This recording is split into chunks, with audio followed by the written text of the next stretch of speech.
There was a tiny, nearly invisible shop on a narrow street in Norwich, England, tucked between a laundromat and a tea room that only locals seemed to know about. It had no sign above its door, only a gold-painted gear on the glass pane.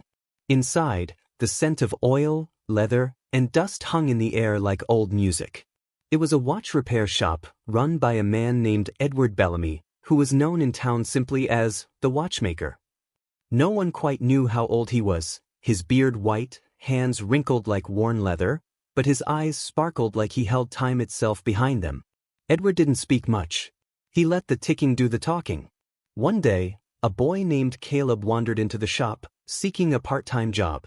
He was 17, smart but unfocused. He'd been expelled from 2 schools, had no father figure, and was growing tired of being told he'd never amount to anything. His mother, desperate, had begged Edward to take him in. "I don't know clocks," Caleb had said. "You don't need to," Edward replied. "Just learn to listen." Caleb started the next morning. For weeks, he swept floors, organized tools, and fetched deliveries. But Edward didn't let him touch a single watch. "Watches are patient," Edward told him once. "They don't like to be rushed." It frustrated Caleb. He wanted action, excitement, but all he got was stillness, quiet, routine.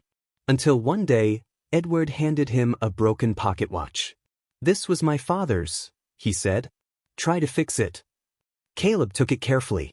It was intricate, gears barely thicker than hair, springs wound tighter than tension itself. He stayed after hours for days, experimenting, failing, learning. Slowly, under Edward's silent guidance, he began to understand. He learned how time could bend inside a mechanism. How one gear's mistake could throw everything off balance. How beauty came not from the ticking, but from the harmony between parts. He learned patience. Over the next 2 years, Caleb became a true apprentice. Customers began to trust him. He restored family heirlooms, repaired forgotten antiques, and even designed his own watch. Simple, elegant, precise. Then one winter morning, Edward didn't show up. Caleb waited, checked his flat upstairs, found the old man sitting peacefully in a chair, eyes closed, a cup of cold tea by his hand. He was gone. In Edward's will, he left the shop to Caleb. No conditions. No fine print. Just a letter. "Time is not what you fix, Caleb. It's what you give. And you've given me more than I could repay. This shop is yours now. Don't waste a single second." Caleb kept the shop open. He renamed it Bellamy and Son, even though he was no son by blood, only by legacy.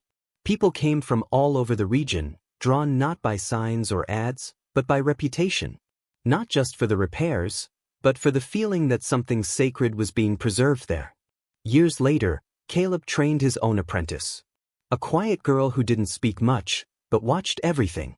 He smiled at her one day and said, "You don't need to know clocks. Just learn to listen." Some of life's greatest lessons don't come loudly. They arrive in the quiet ticking of patience, in the gears of mentorship, and in the time someone chooses to give you.